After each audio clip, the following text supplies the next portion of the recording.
Մենք նորից ուղիղ եթերում ենք, մեզ կարող եք հետևել Հայելի ակումբի YouTube-յան էջում, իմ հյուրն է քաղաքական գործիչ Գևորգ Պետրոսյանը։ Եթե հիշում եք, մեր վերջին հարցազրույցներից մեկի ժամանակ պարոն Պետրոսյանը ասաց, որ այդ որոշում ունի, քաղաքականությամբ չի զբաղվելու, բայց անշուշտ ժամանակ առ ժամանակ այս կամ այն երեք կապված իր կարծիքը հայտնելու է։ Ես հույս ունեմ, որ մեզ մոտ իրավիճակը փոխվելու եւ շատ ակտիվ քաղաքական գործունեություն նորից կծավալի պարոն Պետրոսյանը, բայց մինչ այդ պարոն Պետրոսյանը քննություն է հանձնել փաստաբանների պալատի դպրոցի ընդունվել, ով էր կասկածում 20-ից 20, հա, ճիշտ գիտեմ, չէ, պարոն Պետրոսյանը ձայնը եկել մեզ է արդեն հասել, այնպես որ մեկ ապագայում նաև ունենք փաստաբան Գևորգ Պետրոսյանին, ինչի համար շնորհավորում եմ եւ մեզ, եւ ձեզ, պարոն Պետրոսյան։ Ինչից է ուզում սկսել։ Հիմա մենք մի շարք հարցեր կա դրա մասին կխոսենք, բայց ես ուզում եի սկսել նախագահ Արմեն Սարգսյանի այցից Պեկին։ Խնդրեմ։ Արդեն երկար ժամանակ է, որ որևէ մեկը Հայաստանում, որևէ խելամիտ մարդ նախագահի պաշտոնը զբաղեցնող Արմեն Սարգսյանից որևէ լուրջ բան չի սպասում։ Հասկանում եք, ծաղրը պոզով պոչով չի լինում։ Սահմանին կրակոցներ են, գերիներ են վերցնում, զինվոր են սպանում, երկրի ղեկավարը գնացել է Պեկին օլիմպիական խաղերի։ Հիմա չգիտեմ, ինքը այնտեղ իր առաքելությունը ի՞նչն է, երևի մարոժնիա բաժանում, թե բլիթա սարքում տալիս որ ուտեն, ասենք ինչ գործ ունի պատերազմող երկրի ղեկավարը օլիմպիական խաղերում, Պեկինում։ Այս մարդը զբոսաշրջիկ է, նա նախագահ չի։ Եվ հասկանում եք, այս պայմաններում արդեն հիասթափությունը խորանում է։ Երկրի ղեկավարի նկատմամբ, պետական ինստիտուտների նկատմամբ, փոխանակ նա այսօր գնա սահմանին, բանակցի, ինքը անձամբ բանակցություններ վարի, ամեն ինչ թողել է։ Ամեն ինչ թողել է, չէ, բայց նա ի պաշտոն է, Անժելական, նա պարտավոր է։ Նայա, սարսափում են չգնա մի բան։ Նայա Հայաստանում։ Մի օդքի գնում է նկարվում է, հետևից չգիտեմ ինչ ալենում, սա գնա այնտեղ գա։ Հայաստանում նայա հանդիսանում մարդկանց իրավունքների երաշխավորը։ Բա ումից ուզենք մենք։ Ասեք գնա Կաչագարից ակնկալենք այդ գործառույթը։ Դարձյալ ուզում եմ անդրադառնալ կադրային որոշ վայրի վերումների, այս վերջերս ասում են, որ բան է։ Հիմա եթե դա ճիշտ է իհարկե, ես երբեք բանսարկությամբ չեմ զբաղվել, որ Արարատ Միրզոյանին նշանակում են անվտանգության խորհրդի քարտուղար։ Անվտանգության խորհրդի քարտուղարին են արտգործ նախարար։ Անվտանգության խորհրդի քարտուղար կոչվածը, որ գնացել է արտաքին գործերի նախարարի տեղակալ, նրա ես ուզեմ հասկանալ, որ արժանիքի համար են նրան տարել արդեն ներկայացուցչական պաշտոնի, որ Հայաստանը ներկայացնի։ Թող որևէ մեկը մի արած բան վկայակոչի, ես դրա անունն էլ չեմ հիշում անունազգանը։ Նա ինչ է արել որպես անվտանգության խորհրդի քարտուղար, որին տարել են նշանակել են արտաքին գործերի նախարարի տեղակալ։ Թող մի հատ բան ասեմ, ես ներողություն խնդրեմ։ Նա ընդհանրապես ասել է, որ մենք կադրային ջարդ կատարելու մանդատ ունենք։ Հիմա դուք պատկերացնում եք այդ անձնավորությունը վաղը։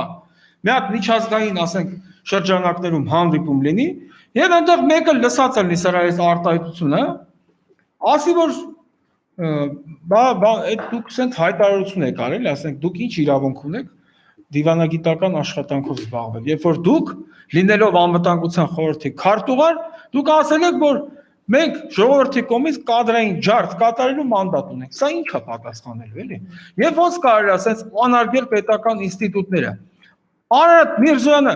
երբևէ դիվանագիտական անվտանգության աշխատանքի հետ առնչվել է, որ հիմա եթե անվտանգության քարտուղար այդ դեպքում, երբ որ նրա անունը վերջերս շրջանառվում էր գործակալ լինելու, թուրքական գործակալ լինելու հետ, այդ երևույթի հետ էր կապում նրա անունը, այդ զբաղմունքի հետ, որ նա թուրքական գործակալ է։ Ես իր հանդիպում ոչինչ չունեմ, ես ոչ վիրավորելու նպատակ ունեմ։ Ոչ էլ իրանք այդքան կան, որ ես իրենց վիրավորեմ, բայց երևույթը Անժելա ջան,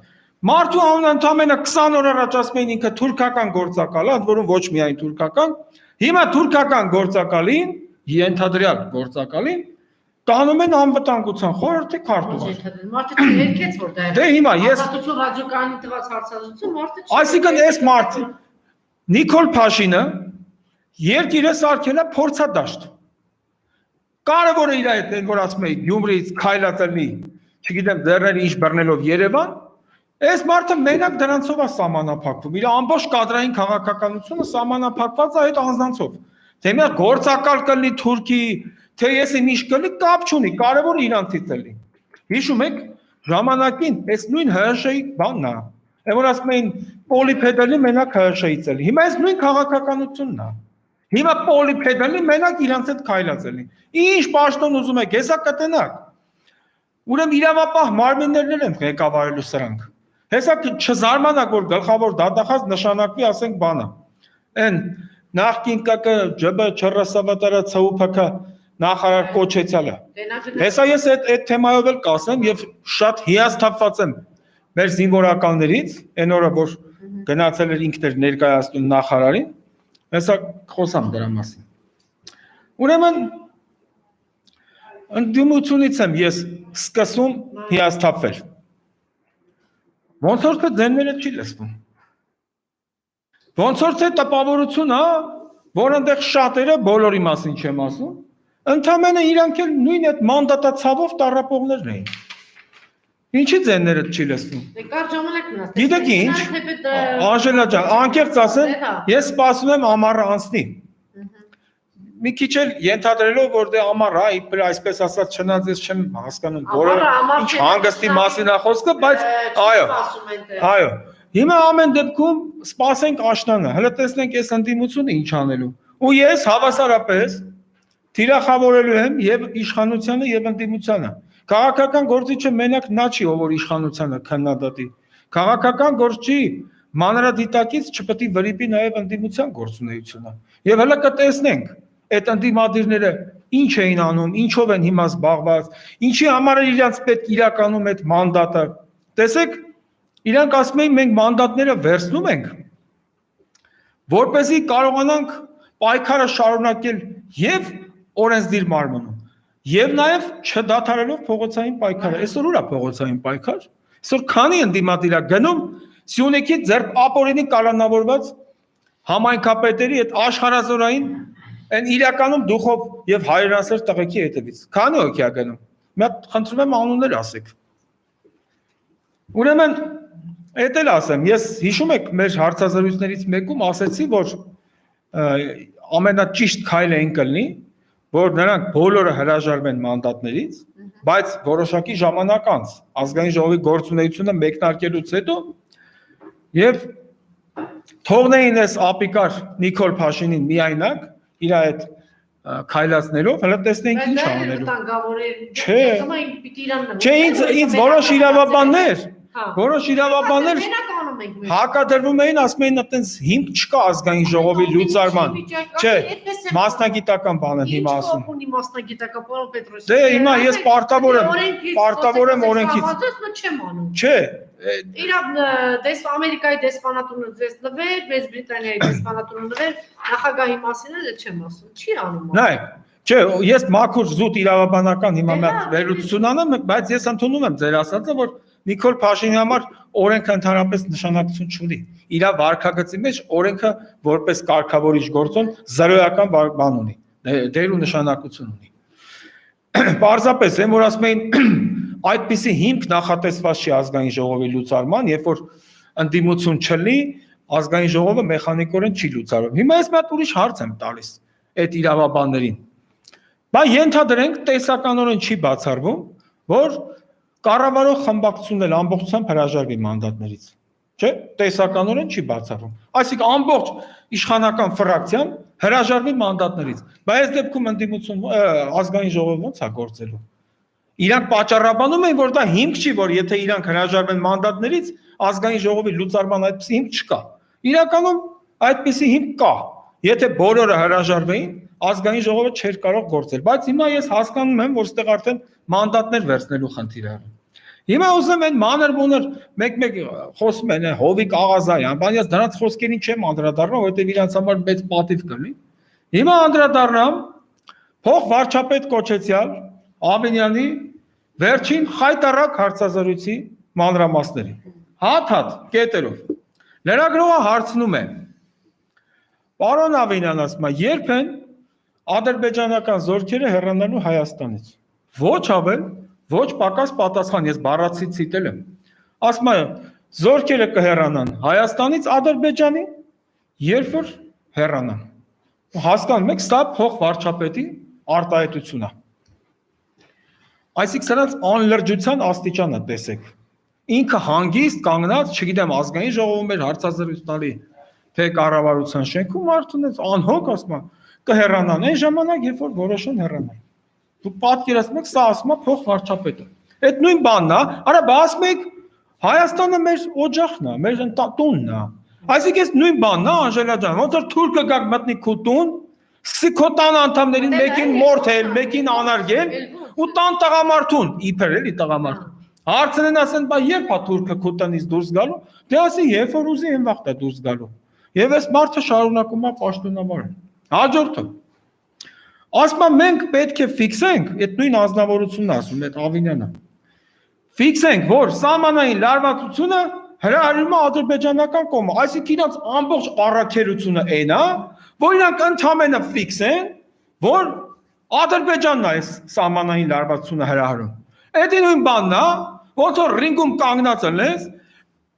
դեմի բացորը քեզ խփի ասես դու ես։ Մեկ դեբիլի անեկդոտ կա, ասում են դեբիլին ոնց պետք է բուժեն, ասում է պետք է երկու հոգի նստեն կողքը, դաշնամուր նվագել սովորացնեն։ Ու ասում են նստում են երկու հոգի, այս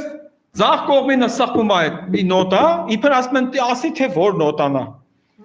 Այսինքն շշկրված նայում ասարան, հետո այն մյուս կողքին նոտան սխվում, շշկրված նայում ասարան, բայց հայացքը այնտեղ է պահում։ Այս երրորդը որ սխվում ասում է դու ես, մի Ավինյանին եղավ, արա։ Ասում են մենք պետք է ընդհանրապես ֆիքսենք, որ Ադրբեջանն է, հետո էս է քո առաքելությունը, այդ ով չգիտի որ Ադրբեջանն է հրահրում։ Ու տես դուք ընդհանրապես ֆիքսում եք այդ փաստը ու ձերերը ծալում գնում եք հարցանիք։ Հաջորդ այդ նույն անձնավորությունը։ Ասում է սահմանազատում եւ սահմանագծում պետք է տեղի ունենա մեր բոլոր հարևանների հետ։ Ես այդտեղ վտանգ եմ տեսնում։ Այդ նույն Ավինյանն է ասում, ես բառացի եմ ցիտում, ով որ կասկածում է, թող ստուգի իմ ասածները։ Ես իրաց նման շատերի նման երբեք բանսարկությամբ չեմ զբաղվել։ Հիմա նայեք ինչ ասում, մեր բոլոր հարևանների հետ, հələ դեռ ասում եմ մենք պետք է սահմանազատում ու սահմանագծում կատարենք։ Մեր հարևաններից մեկը Վրաստանն է, չէ՞։ Այս արտահայտությունը Վրաստանի իշխանությունը կարա հիմք ընդունի, ասի, բա մենք իրար հետ սահմանագծում ու սահմանազատում չենք կարել։ Հələ դավայ, մի հատ եկեք մենք էլ մեր ձևով թելադրենք մեր սահմանները։ Թուրքը այն կողմից, Պարսկաստանը այն կողմից, դե Ադրբեջանի մասին էլ խոսք չկա։ Հələ սրանց, լավ, ես չեմ հասկանում, այս մարդիկ, որ հելնում են հարցազրույց տալու, սրանք ինչի ազդեցության տակ են, Անժելա ջան։ Իբր ադրբեջանցիքի հետ բարով խերով սահմանները գծեցին։ Որ ես պիտի ասեմ թմրադեղի թմրանյութի չեմ ասում։ Ես այդպեսի հարց չի, ես ասեմ, ինչի։ Կոնկրետ Դավաճանը չեմ ասել, եթե ձեզ մոտ էս պիտի արդարացնեն, ասեն նարկոման են կամ չգիտեմ հարբեցող են, չէ, իրանց համար բան է։ Կոնկրետ այս մարդիկ կարող են բան է, շատ։ Ուրեմն հələ նայեք, այդ նույն անձնավորության մյուս պատասխանը։ Լրագրող կան Նարեկ, չեմ հիշում ազգանունը, ես իրեն Կիրակոսյան, հարգում եմ որպես իսկապես խելացի լրագրող է, հարց տալի այդ նույն Ավինյանին, ասում է, ի՞նչն է խաղաղության համաձայնագիր կնքելու Ադրբեջանի պահանջը։ Ու ի՞նչ է պատասխանում այս ապիկար մարդը։ Ասում է հարցը ուղղեք իրենց։ Այսինքն Նարեկ Կիրակոսյանը պետք է եթե Ադրբեջան Ալիևին հարցնի թե խաղաղության համաձայնագիր ինչի շուրջ է, ինչ գին է արժանալ։ Լավ ասենք, ես զարմանում եմ, այսպիսի մարդիկ ինչ գործ ունեն պետական ապարատում։ Դուք հասկանում եք լրագրողը հարց է տան, ասում է գնացեք Ադրբեջանին դիմեք։ Լավ, սենց անտեղյակություն, սենց ոչ կոմպետենտություն, հասկացան քայլելերը, տարեք թող վազորդը լինի, տարեք թող վազքի բանը դասեր տա։ Բոլորը պլանավորված, մշակված։ Արդեն ես հավատում եմ։ Այդ մեզ թվում է, որ ընդհանրապես քայլում։ Ու ինչ ասում այդ նույն ազնվորությունը։ Պատահական մարդ չկա։ Մի երկու դեբիլ են մնացածը բոլորը ծրագրած բեր, բոլորը։ Հիմա նայեք, այս նույն ազնվորության վերջին արտահայտությունը այնտեղ հարց է տալի, ասում է լավ, հիմա սահմանում լարվածություն է, լրագրողը հարց է տալի այդ նույն Ավինյան Կոչեցյանին։ Ասում է ինչ պետք է անենք։ Հələ սրա պատասխանը էլի, ասենք բոլոր գործողություններին պետք է տրվի սիմետրիկ պատասխան։ Ես ուզում հասկանամ, ասենք ես անգրագետ մարդ եմ, Ուզում հասկանամ, ռազմական գործողությունների սիմետրիկ պատասխանը ո՞րն է։ Ամենասիմետրիկը գիտեք ո՞րն է, հենց գնացեք ձեր կարգավիճակներից։ Դուք այդտեղ անելիք չունեք։ Դրանց պետք է վռնդել։ Հիմա հերթը հասավ Դիվան Բաշուն կամ որ նույնն է Նիկոլ Փաշինին։ Կառավարության վերջին նիստը սա իր կարծիքով ավելի հանդիսավոր է սկսում, քան կարելի էր, եւ ինչա ասում։ Հայաստանում ընտրություններն անցել են ժողովրդավարության չափանիշներին համապատասխան։ Դու ստի արա։ Որ չափանիշին։ Հա? Որ չակոչը ձեռը սպառնալիք է իր կարտում, որ ասում է Ռոբիկ Սերժիկ ձեր մեդը փռելու եմ գետնի։ Այս հա ժողովրդավարությունը։ Որ ասում է Սյունյաց համայնքապետերին, այդ կարգին տղեկին, ասում է հանգիստ նստեք տեղներդ սպասեք ձեր դատավճիռներին, փաստորեն ճիշտ էր ասում։ Լավ էլ ժողովրդավարական ընտրություններ անցկացրեցին։ Ասմանտրական գործընթացը եղել է մրցակցային, հիմնական իրավունքներն ու ազատությունները հարգվել են։ Ընտրությունները եղել են ազատ, քարոզարշավի իրականացման հնարավորությունները եղել են հավասար։ Ուրեմն, տեսեք, այդ որ տեխնացուն էր 1000 ավտոմեքենայով քարոզարշավի գնում։ Որ տեխնացուն էր 2000 ոստիկանով գնում։ Ինչ հավասար մրցակցության մասին է խոսքը։ Արա դու ում ես խափում, այ տղա։ Դու գետինը չես մտնում, Նիկոլ։ Էդի բացայտ ու թքածուն ես ժողովրդական կարծիքի վրա, մարդկանց ինքնազգացողության վրա, մարդկանց գնահատականի վրա, ոչ թե անցել է քարոզարշավը հավասար։ Ով է քարոզարշավի գնացել 2000 ոստիկանի ուղեկցությամբ 1000 մեքենայով, նորից եմ հարց տալի։ Եվ ով է քարոզարշավի գնացել Չակուչով, սպառնալիքով։ Մեկը նա սպառնալիք կարդար, միանգամից կտաներ կկարանավոր էր։ Դրա համար էլ քրեական օրենսգրքի 226-ի 2 ցուցիչ հոդվածը ներմուծեցիր քարոզարշավից առաջ, որ դու քո կարծիքով հավանական սպառնալիք կարդացողների տաներ բանտարկեիր։ Իսկ այն ժամանակ, երբ որ ես ասում էի նախագիծ ներկայացրեցի Անժելա ջան, որ աշխատանքից ազատվելու դիմում տալուն հարկադրելը քրեականացվի, մարդիկ մերժեցին իրանց քայլականները, այն չակերտավոր հանճարեղ տղեկը մերժեցին եւ իրանց խմբակցության շնորհիվ նախագիծը չանցավ։ Գիտեք, հիմա եմ հասկանում, որովհետեւ այսօր տեսնում եք տարբեր լրատվամիջոցներ արդեն տարածում են, որ բանը մարդկանց, ասենք բուժքույրերի, չգիտեմ, տարբեր հիմնարկների աշխատողների աշխատանքից ազատվելու դիմումներ են պարտադրում, որովհետեւ իրանք աջակցել են կամ Հայաստան դաշինքին կամ Վանեցյանի գլխավորած դաշինքին։ Դրա համար իրանք չուզեցան, որ քրեական օրենսգրքում այդ հոդվածը լինի, որովհետև դա պոտենցիալ սպառնում էր իրենց։ Ուրեմն ինչ ասում այդ իրանց, ես այդ նախարարների դրանց անունազգանները չեմ հիշում։ Հարց է տալի լրագրողը, ասում է, այդ որ ասում եք այդքան աշխատատեղ կա եւ այլն, այդ ինչի կարիք կա, այդ ինչ աշխատատեղ է, ինչա պատասխանում։ Այն ցրիչը։ Չգիտեմ ինչի, չէ՞։ Հա, ասում է բանը, չոբանների պակաս կա։ Դուք հասկանում եք ուր են հասցրել այս երկիրը սրանք։ Այսինքն если փոխանակ սրանք խոսեն Հայաստանը լքած գիտնականների, մանկավարժների, արվեստաբանների, սպորտսմենների այս կատեգորիան փոխանակ փորձեն Հայաստան վերադարձնել։ Դեբիլներ, ասեք ամբողջ ջրամբարները տվել եք, ջրային բանը տրված է, ցամաքում են հողերը, այդ դեբիլներ, այդ տահասներ։ Հասկանում եք 24-20 քանի, չգիտեմ, մենակ է ջրային բան Արցախից է տրված, այստեղ են ջրի բերանը կանգնել։ Դեբիլներ, ոնց եք պահելու, չեն անելու։ Շատ ճիշտ է։ Նախարարի ցամաքեցնելու են այդ հողերը, հետո ասեն դե ոնց եք մշակել, ինչ պիտի անեք։ Անժելա ջան, թուրքերը կբերեն մի հատ լափաման իրար հետ կլափ։ Գիտեք ինչ, ստեղ ուրիշ կասկածել կա այդ հողերը չորացնելու։ Շատ կոնկրետ գնում է, չէ՞։ Ուզում են սարքեն անջրդի հողեր, որ այդ մշակողները էլ են գնա, թուրքերը կան տիրանան այդ վարկածներ կա։ Չէ, բայց հենց սրանց անլրջությունը նայեք, հասկանում եք։ Չի սա ծրագիրը ինչ անլրջություն։ Չէ, այդ չոբանների ներկրման մասին։ Դեբիլ է ինքը, հասկանալի է, բայց այն դեբիլի գլխին մեկը կանգնած է, չէ, սա ծրագիր է, չէ։ Փոխանակ։ Չգիտեն ինչ են տվել իրան։ Տեսեք, այն որ այդպես խոսում են, որտեղից է վերելու 100 միլիոնի մենակ ծորեն է, այդքան ջրաբա, որտեղից է դա։ Առանց հասկանալու, որ ասում են մենք գիտելիքա հեն տնտեսություն, գիտելիքա հեն տնտեսությունը դա չոբանապետությունն է։ Հետո ասում է ես չեմ գնալու լճի համար, տխմար, բայց ջուրը որտեղից է գալու։ Դե չի հասկանում այդ մարդը։ Իրան չեն կարող ներկայացնել կամ ծրագիրը։ Դե գուցեև։ Հիմա նայեք, մեր պետության վիճակը, նայեք, ասենք պետության Ընդհանրապես պետական քաղաքականության գերակայությունները որոնք են։ Անվտանգություն, չէ՞, արտաքին հարաբերություններում ճիշտ կողմնորոշվելու եւ ճիշտ գործելու ունակություն, գիտություն, այսօր Անժելա ջան, մայր բուհը չունի ռեկտոր արդեն քանի տարի է։ Ամեն ինչ ավիրում են։ Ինքը դե մայր բուհի հանդեպ թշնամանք ունի Նիկոլ Փաշինը, որտեղ հեռացվել է համալսարանից։ Բա, հեռացվել է համալսարանից։ Մայր բուհը ռեկտոր չունի, իմել գիտեք ինչ գալատություն են ուզում անել։ Ասում է ինչ որ ռեկտորին ներկայացվող պահանջներ են ուզում վերացնել, մասնավորապես պրոֆեսորի պահանջը,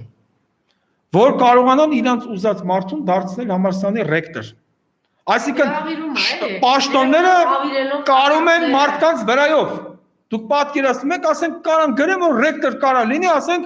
արդեն թոշակի անցած կաչագարը։ Չի ունած բուժքույրը անգրագետ դեբիլներին տանում են այնտեղ ի՞նչ է պատահել։ Հիմա իմ զայրույթ չասեմ, բայց իմ հիասթափությունը արտահայտեմ զինվորական ծառայողների այդ սպայական անձնակազմի նկատմամբ։ Ուրեմն պատկերացնում եք, քանի օր առաջ էր, 2-3 օր առաջ տանում ներկայացնում են պաշտպանության նախարար եւ ով է ներկայացնում պաշտպանության նախարարին։ Ոչ ավել ոչ պակաս, ընդամենը 2 ամիս առաջ շուրջ 1 ամիս աղբամաններում շրջող Արայիկ Հարությունյանը, այն նախկին ԿԳՉՊ ՍՎՏ ՑՈՊԿ ԵՎՖ նախարարը։ Նա ինչ կապ ունի այդ ամեն ինչի հետ։ Ասենք նախարարին ներկայացնում է այն անձը, ով որ դրա նշանակման իրավունք ունի, կամ առնվազն գոնե վարչապետը։ Արայիկ Հարությունյանը ինչ կապ ունի զինվորականության հետ, եւ գիտեք ինչից եմ հիասթափված, որ նրա առաջ գեներալները կանգնում են։ Նրա առաջ չի կարաբինան չէր կանգնում։ Կարաբինան իր հետ նստած էր խոսում։ Իսկ գեներալները հելում կանգնում են։ Այ հարգելի գեներալներ, դուք չեք ամաչում, որ դուք կանգնում եք Արայիկ Հարությունյանի առաջ։ Ես չեմ ուզում հիշատակել իր ածական անունը, որը շրջանառվում է ժողովրդի մեջ, չեմ սիրում ածականներով խոսալ, այստեղ անձի վիրավորելու խնդիրը չի։ Բայց ով է Արայիկ Հարությունյանը, նա որպես կրթության նախարար առաջին պատվավոր ընդունելությունը ցույց տվեց տրանսգենդեր կարաբինային, տրանսգենդերա գոմի, ես դրանց տարբերությունը չգիտեմ, հա։ Զզմել եմ դրանց անունները տան, հա։ Դրան ընդունեց, բայց անգամ կարաբինը հայտնի կարաբինան, այն որ չես ժողում, տաղայախ, նա կանգնած էր խոսում, այ գեներալներ, դուք անհարմար չեք զգում Արայիկ Հարությունյանի առաջ կանգնած եք նրան դիմավորում, կամ նա ով է որ գա պաշտպանության նախարար ներկայացնի։ Ես էլ տանեմ Հռոմի պապի թեկնածու առաջադրեմ միտեղ, բան, Վատիկանում մեկին, ամոթայելի հասկանում եք, ինչքան կարելի արժեզրկել այդ ամեն ինչը։ Նրանք, գիտեք ինչ, մի անգամ պետք է ապտակես այդպիսի դեպքերի ժամանակ, հաջորդ անգամ էլ չեն անի, բայց այսօր երբ որ Նիկոլ Փաշինը Երբ որ Նիկոլ Փաշինը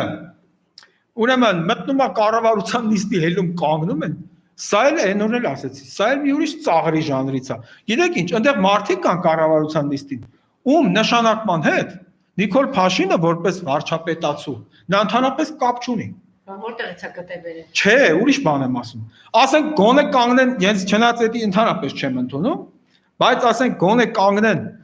բանը այն մարդիկ, ում որ նշանակում է ինքը ազատում։ Ասենք այնտեղ պաշտոնյաներ կան, որ իրանց նշանակման ազատման հետ ինքը ընդհանրապես կապ չունի, դուք չեք ելնում ոտի կանգնում։ Մանկապարտեզա, ինչա, այն օրն էլ ասեցի, ելի եմ կրկնում։ Ես գիտեմ ոտքի կանգնելու մի քանի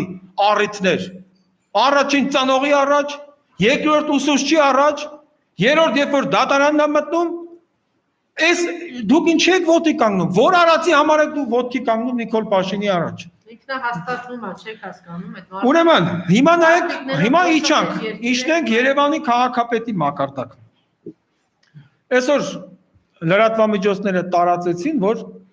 Երևանի քաղաքապետի խոսնակը, ես դրանց անուն-ազգանունները չեմ, ուրեմն ինչա ասել, որ պատժվելու են այն վարորդները, հələ սրանց բանու գործը նայեք։ Պատժվելու են այն վարորդները, որ իրանց այդ խցիկում,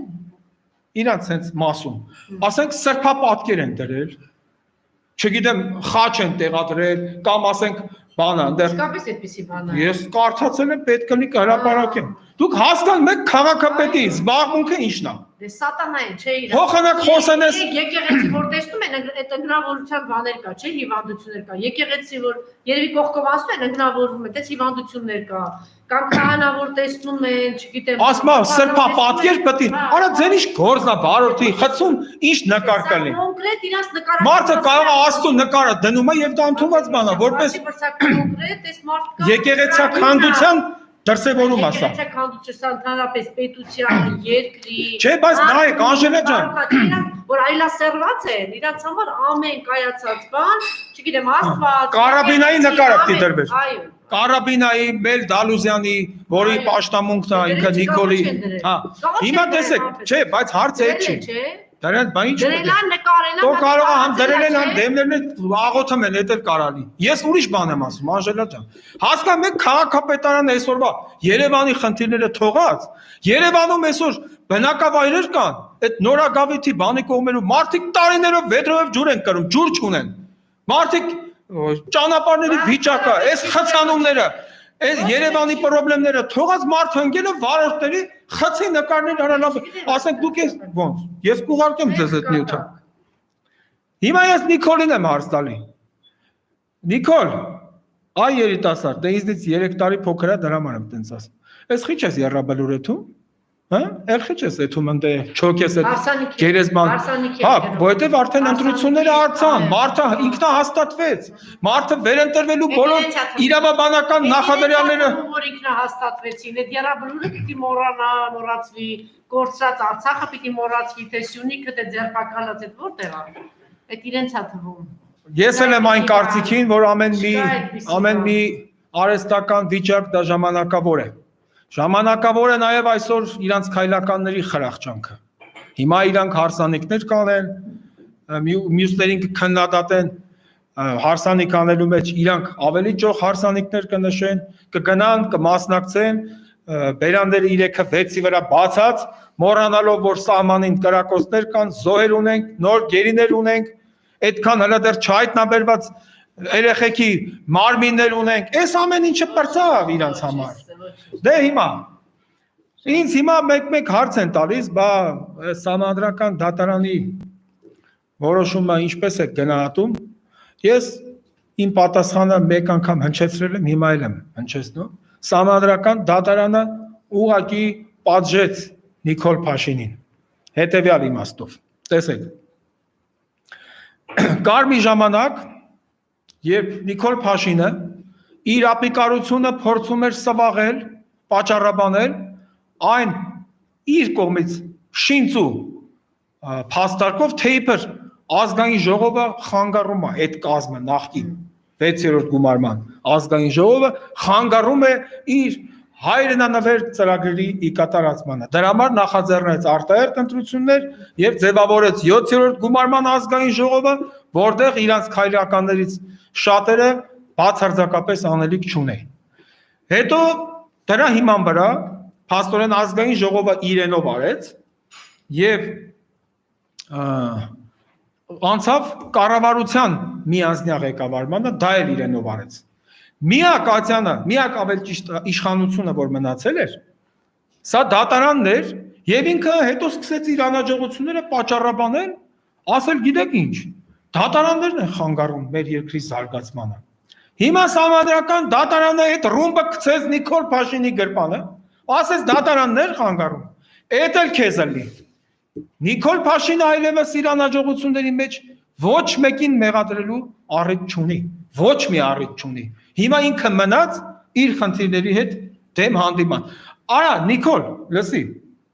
Բախես մոռացես համանդրական բարեփոխումները ինչ եղան։ Իբրև թե ինչ որ բան։ Չէ,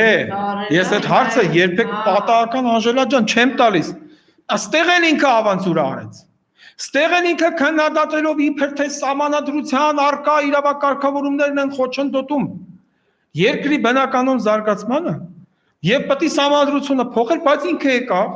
այդ նույն սահմանադրության մեջ շատ լավ տեղավորվեց, հիմա կոմֆորտի մեջ են, չի փոխի սահմանադրությունը։ Հիշում եք, որ ինքը ասում էր, որ իրականում խորհրդարանական չի մեր երկիրը,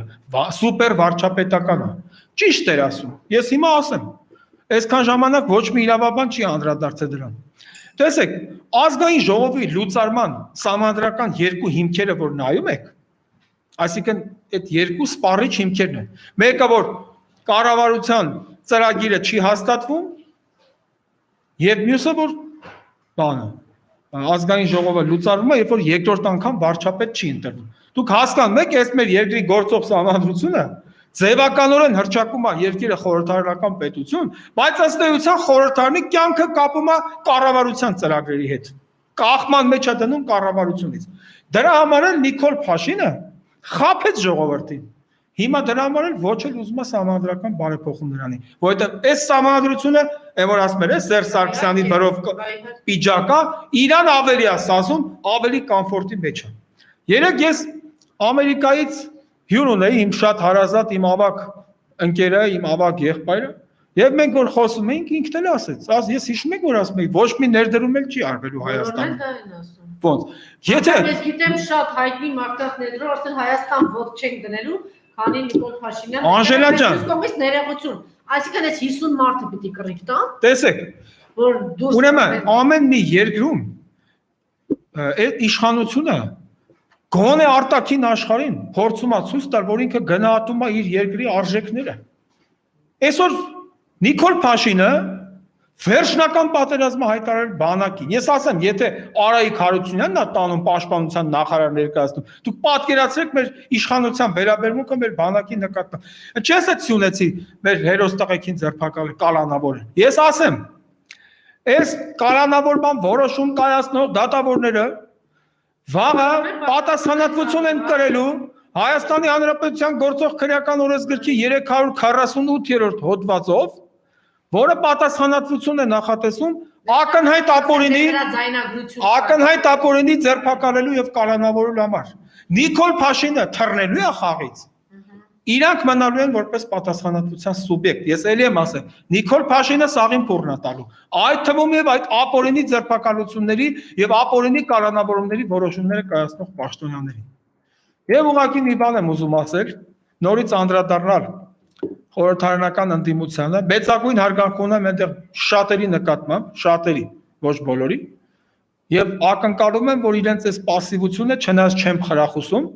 որ կապված է մի քիչ այս ամառային սեզոնի այսպես կոչված արձակուրդների չնայած այսօր իրականում որ նվիրյալ պաշտոնյան արձակուրդի կգնա, երբ որ ամեն գիշեր վախենում ես, ասում ես, ահա այսօր ինֆորմացիա կգա, որ էլի գերի ունենք, էլի զոհ ունենք, պատերազմը խորան, այսօր դուք գիտեք, որ առավոտյան ավելի ճիշտ կես գիշերին 3:30-ին ըստ շրջանառվող տեղեկատվության նորից կրակոցներ են եղել Արարատի մարզում եւ Գեղարքունիքում, իսկ Հայաստանի Հանրապետության նախագահ գնացել է Մարոժնի բաժանի Պեկինի օլիմպիական խաղերում։ Հայաստանի Հանրապետության վարչապետ Կոչեցյալը հարսանիքի է մասնակցում։ Զվարճանում իր ընտանիքի անդամներով։ Այս թող ընդդիմությունը նկատի ունենա։ Եվ նորից եմ ասում, ինչպես քննադատել եմ իշխանությանը, աշնանից սկսած նույն մանրադիտակի տակ է լինելու նաև ընդդիմությունը։ Որովհետև Անժելա ջան, դե աշնանը սկսելու է իրենց աշխատանքները, ես դրա համար եմ ասում։ Չէ։ Աշուն էս իշխանությունը մնալու է։ Կմնա, պնդաճակատները մի քիչ ունակություն ունեն դիմակայել, բայց Հայաստանը այնպիսի երկիր է, որ միևնույնն է, մեկ ժամվա մեջ կարող է։ Միևնույնն է, ես գիտեմ, որ հայի արժանապատվությունը անկոտրուն է, եւ մենք հայ ասելով չպետք է հասկանանք մենակ Հայաստանաբնակներին, մենք հզոր սփյուռք ունենք։ Եվ այսօր սփյուռքի ձայնը չի լսվում, անտեսված է։ Սփյուռքին մենակ հիշում են այն ժամանակ, երբ որ իրենց պետք է սփյուռքը հայը, երբ որ օգնություն են ակնկալում։ Ես պատրաստվում եմ, դե արդեն որպես падգամավոր օգոստոսի 2-ից չեմ լինի падգամավոր, բայց բոլոր այլ հնարավոր միջոցներով պայքարել նրա համար, որ Հայաստանի Հանրապետության ընտրական օրենսգրքում կատարվի այնպիսի փոփոխություն, որը թույլ տա մեր սփյուռքահայերին մասնակցել Հայաստանի Հանրապետության գոնե համապետական ընտրություններին։ Խի Անժելա ջան, երբ որ պետք է ասում մեր սփյուռքահայերը օգնեք մեզ, բան ենք, չգիտեմ, երկրաշարժ ա եղել, էս ա եղել, պատերազմ ա եղել, բայց այդ մարդը որ քեզ օգնում է սփյուռքահայը, նա պետք է իրավունք ունենա մասնակցել Հայաստանի գործերի կառավարմանը։ Եվ ես պետք է հանդես գամ այդպիսի նախաձեռնությամբ եղանակները, մեթոդները կմտածեմ ինչպես իմ ձայնը հասնել է։ Եվ ես այստեղ գործարաններ էին եկել Մոսկվայից, որ ինչքան օգնություն են ուղարկել, ամբողջը կարգավորել, կոորդինացրել են շիշ բռնող եւ մեծ մասը բան եղել։ Հիմա հարսանիքը շնորհավոր անկետներ ասին, թող ասեն որ այդ օգնությունը։ Ես ամուսնացողներին երջանկություն եմ մաղթում։ Որևէ մեկի անձնական կյանքի մեջ մտնելու բարոյականության ինչ որ բաներ, ես ֆոնին այդ մարդիկ պատասխանատու են երկրի համար, այս ֆոնին երաբլուրը, չգիտեմ, հիմա չստացված բաներ, գերիներ, Անժելա ջան, ես պատահական չի որ ասեմ, վարչապետը գնում է հարսանիք։ Այս բանը, այս այլանդակ ու քավոր է կանգնում։ Մի հատ էլ քավոր է կանգնում։ Դա եմ ասում։ Մի հատ էլ քավոր է կանգնում, բերաններն էլ 3-ը 6-ի վրա բացած զվարճանում են։ Ես պատահական չասեցի։ Դե մի որ եթե վարչապետ կոչեցյալը նա գնում է հարսանիք քավորություն անում, զվարճանում, այն մյուսներից ինչ պահանջենք մենք։ Այս ամեն ինչը ժողովուրդը պետք է հասկանա։ Ես էլ եմ ասում, երջանկություն եմ մաղթում ամուսնացողներին, թող հայ ազգի մեջ ամուսնությունները շատ են, բայց ամեն ինչը իր դեպը Անժելա, ես ասել եմ էլի կրկնում եմ, երդվում եմ, ես այս պատերազմից հետո սկզբից մինչև օրս որևէ հարսանիք եթե մեկը կարա մի հատ նկար ցույց տա ամոթալ ինձի։ Որևէ կնունքի ծնունդ ես շատ տեղեր եմ հրավիրվում։ Չեմ գնում, ես չեմ կարող ուրախանալ։ Բայց մարդկանց ինչին է պետք։ Իրեն առավոտ հելում է, բանսես էթմա այդ բանը այն դիմակը հակած կառավարության դիստի իբր լուրջ դեմքով ասում է իրիգունները գնում է կյանքը ըմբոշխներու ինչի մասին է խոսքը Ադրբեջանն է հողերը կողմը ուրեմն ես կոչ եմ անում ես կոչ եմ անում լրջանալ մեր ժողովրդին եւ այս ընտրությունների արդյունքները իհարկե որպես իրավաբան համադրական դատարանի որոշումները գիտեմ որ բողոքարկելի չեն ուժի մեջ են մտնում հրապարակման պայից բայց ես անձամբ չեմ ընդունում այս համադրական դատարանի որոշման հիմնավորվածությունը այնտեղ ծիծաղելի հիմնավորումներ էլ կան եւ չեմ ընդունում ընդհանրապես այս արդյունքը ինչի մասին է խոսքը ինչ ժողովրդավարական ընտրություն ինչ չակուճով ժողովրդավարություն եմ կերտում Հայաստանում երբևէ չի եղել ես կոչ եմ անում Անժելա ջան մեր սփյուռք հայությանը ավելի մեծացնել իրենց ուշադրությունը ու ես ճիշտ է հայտարարել եմ քաղաքականությունից դուրս գալու մասին եւ ինչպես դուք մեր զրույցի սկզբում հրապարակեցիք, այո, մասնակցել եմ հաստաբանների